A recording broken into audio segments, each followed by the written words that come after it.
জামাতের আমির মোহতারাম তিনি স্পষ্ট করে বলেছেন যে তারা ক্ষমতায় গেলে প্রচলিত আইন অনুযায়ী রাষ্ট্র পরিচালনা করবেন।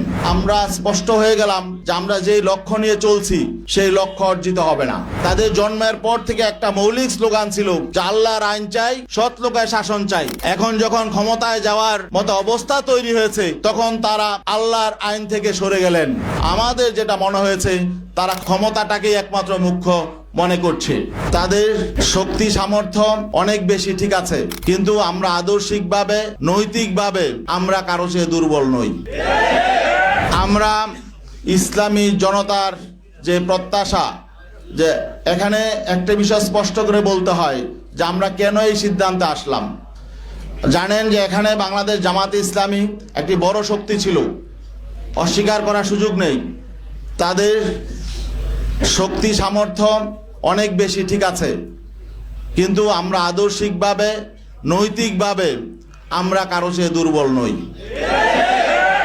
আজকে আমাদের দুঃখজনক বাস্তবতা হলো আমরা অবাক বিস্ময়ের সঙ্গে দেখলাম জামাতে ইসলামী সম্মানিত আমির জনাব ডাক্তার শফিকুর রহমান তিনি স্পষ্ট করে বলেছেন যে তারা ক্ষমতায় গেলে প্রচলিত আইন অনুযায়ী রাষ্ট্র পরিচালনা করবেন। এবং তিনি যে খ্রিস্টান সম্প্রদায়ের প্রতিনিধির সঙ্গে কথা বলছিলেন, সেই খ্রিস্টান সম্প্রদায়ের একজন সম্মানিত নারী তিনি স্পষ্ট করে বলেছেন যে আমরা আশ্বস্ত হয়েছি যে জামাতের আমির শরিয়া আইন প্রতিষ্ঠা করবেন না, এই ওয়াদা তিনি করেছেন, এই জন্য আমরা আশ্বস্ত হয়েছি। তো এখন বাকি এই বিষয়টা যখন আমরা জানতে পারলাম তখন আমরা স্পষ্ট হয়ে গেলাম যে আমরা যেই লক্ষ্য নিয়ে চলছি সেই লক্ষ্য অর্জিত হবে না।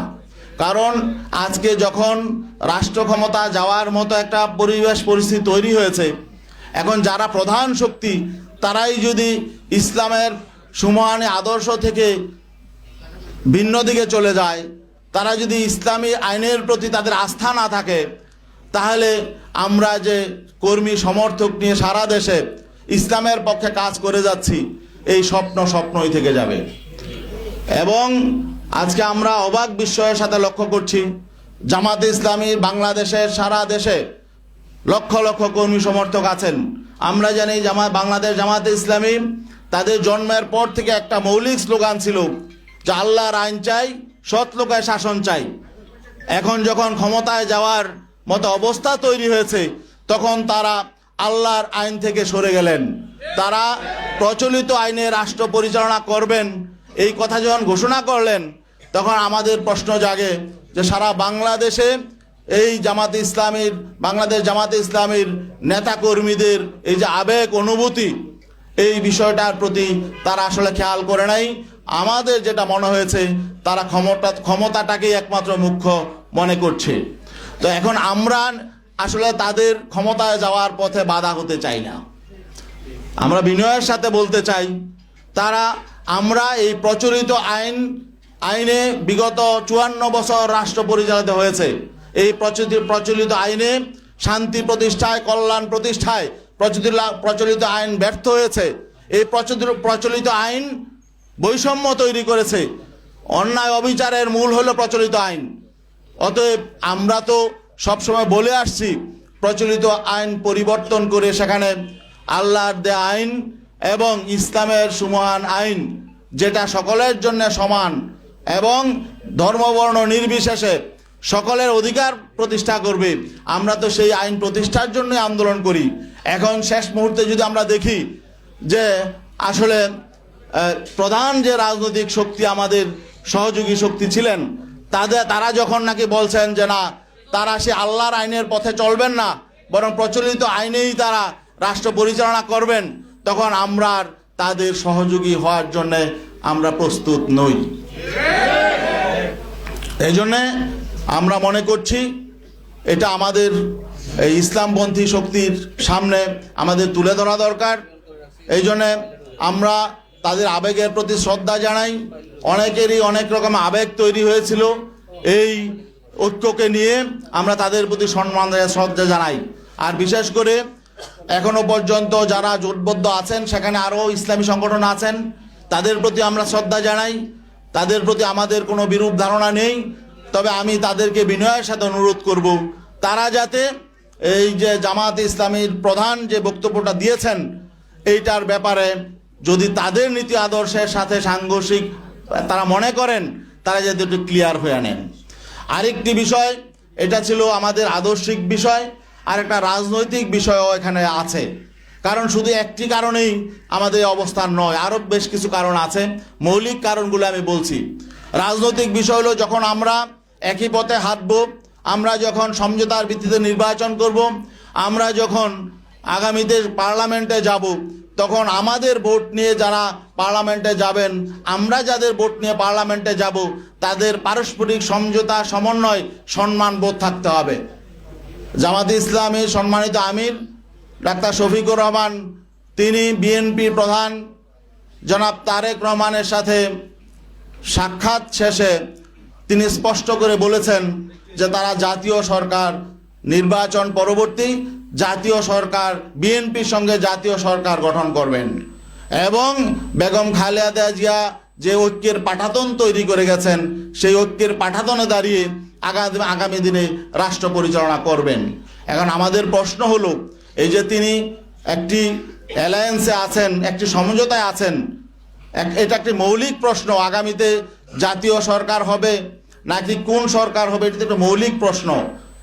যেহেতু আমরা এদের প্রতিদ্বন্দ্বী, একটি প্রতিদ্বন্দ্বী শক্তির সাথে গিয়ে উনি নিজে ঘোষণা দিয়ে আসলেন তিনি জাতীয় সরকার করবেন, তাদের ঐক্যের পাঠাতনে দাঁড়িয়ে রাষ্ট্র পরিচালনা করবেন, তাহলে এখানে আমাদের সাথে তো বিষয়টা তিনি ডিসকাস করেন নাই, অন্যান্য শরিকদের সাথে তিনি এককভাবে ঘোষণাটা দিয়ে আসলেন।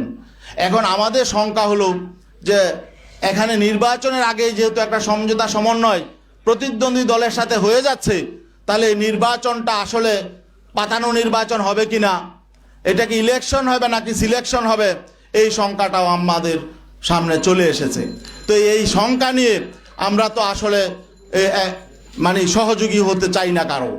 আমরা চাই একটি প্রতিদ্বন্দ্বিতাপূর্ণ নির্বাচন। বাংলাদেশে স্বাধীনতা পরবর্তী যে নির্বাচনী যে কলঙ্ক হয়েছে, সেই কলঙ্ক থেকে আমরা বেরিয়ে আসতে চাই। আর আমরা এমন সমঝোতার নির্বাচন, নিজেদের মধ্যে ভাগাভাগির নির্বাচন এবং সিলেকশনের নির্বাচন, এটা আমরা চাই নাই, মানুষ এটা চায় না, কিন্তু আমরা সেই আশঙ্কা করছি। সেই আশঙ্কা থেকেও আমরা শঙ্কিত যে আগামী দিনে আসলে সুষ্ঠু, নিরপেক্ষ, গ্রহণযোগ্য নির্বাচন হবে কিনা, নাকি আমাদের সাথে ঐক্য করে তলে তলে আবার ভিন্ন রকম কিছু হবে, এই আশঙ্কাটাও আমাদের মধ্যে দেখা দিয়েছিল। তো এই জন্যে আসলে আমরা মনে করছি এগুলো জনগণের সামনে প্রকাশ করা দরকার। জনগণও বুঝতে পারছে, উপলব্ধি করছে। আমাদের কাছে বিভিন্ন দিক থেকে বিভিন্ন সংবাদ আসছে, বিভিন্ন রাষ্ট্রের সাথে বিভিন্ন পরিকল্পনা করা হচ্ছে, কি হচ্ছে এটাও আমরা জানি না। এখন বিশ্বস্ত এখানে সমঝোতা সমন্বয় হতে হলে, ঐক্য হতে হলে পারস্পরিক শ্রদ্ধা, বিশ্বাস, আস্থা লাগে। আমরা আস্থা, বিশ্বাস, শ্রদ্ধার জায়গা যখন ভেঙে যায়, তখন তো আসলে সেখানে ঐক্য টিকে না। এই জন্যে আমি ইসলামী আন্দোলন বাংলাদেশের মোহতারাম আমিরের পক্ষ থেকে আদিষ্ট হয়ে আজকে আপনাদের সামনে এই কথাগুলো বললাম। শোনেন, আসন এখানে কম বেশি হতেই পারে, তবে এখানে আমাদের আত্মসম্মান বোধে লেগেছে, এটাও একটু বলা প্রয়োজন। আসন সমঝোতায় সর্বপ্রথম আলোচনা শুরু হয়েছে 2 আমিরের, ডিসেম্বরের 9 তারিখ আমিরে জামাত এবং আমাদের ইসলামী আন্দোলনের আমির পীর সাহেব চরমরাই 2 জন একান্তে বসেছিলেন। যেহেতু আপনি প্রশ্নটা করেছেন, এটা আসতে হবে, আমি এদিকে যেতে চাই নাই। প্রথম দিনই তিনি ইনসাল্ট করেছেন। আপনারা জানেন বিভিন্ন জরিপ প্রকাশ হয়। 9 ডিসেম্বর যেদিন তারা 2 জন বসেছিলেন, সেদিন প্রথম আলোতে একটা জরিপ প্রকাশ হয়েছিল। সেই জরিপ আপনারা দেখেছেন। সেই জরিপে প্রকাশ হয়েছিল যে বিএনপিকে চায় 65% মানুষ, জামাতে ইসলামকে চায় 25% মানুষ, আর সেখানে ইসলামী আন্দোলনেরও ছিল একটা, সেটা হলো 0.1% মানুষ।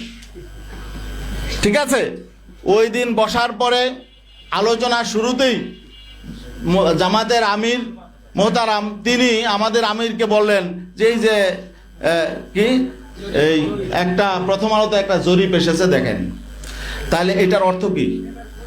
এটার অর্থ হলো যে তাকে ইনসাল্ট করা, যে আপনাদের তো কোনো পয়েন্টই নাই, মানে জনমতে আপনাদের কোনো কি নাই, কোনো 1%ও নাই, 0.1, মানে 1%-এর শতভাগের 1 ভাগ।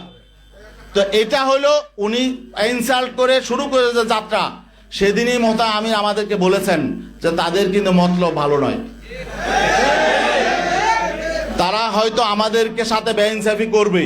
কারণ তিনি আমাকে এই জরিপের কথা কেন আনলেন সেখানে, পরে আমরা দেখলাম শেষ পর্যন্ত তারাই জরিপের মধ্যেই ছিল। এবং সর্বশেষ মিটিং যখন আমার সঙ্গে হয়, ডক্টর আব্দুল্লাহ মোহাম্মদ তাহের সাহেব তিনিও বললেন যে আপনাদেরকে অনেক আসন দেওয়া হয়ে গেছে, জরিপে তো আপনাদের এত নাই। তখন তিনি আমার দেশের একটা জরিপের কথা সেদিন আনলেন। আপনারা জানেন আমার দেশেও একটা জরিপ প্রকাশ হয়েছিল এবং সেটা হয়তো তারাই করেছে। যাই হোক, জরিপ কারা করে এটা আপনারাও জানেন, এগুলো পেইড এজেন্সি থাকে, এনজিও থাকে, টাকা দিয়া করা হয়। যাই হোক, তো এখানে ওই জরিপের ফলাফলটা রেজাল্টটা কি ছিল, যে সেখানে বিএনপিকে চায় 34% মানুষ, জামাতকে চায় 33% মানুষ, এনসিপিকে চায় 7%, আর ইসলামী আন্দোলনকে চায় হইল 3% মানুষ।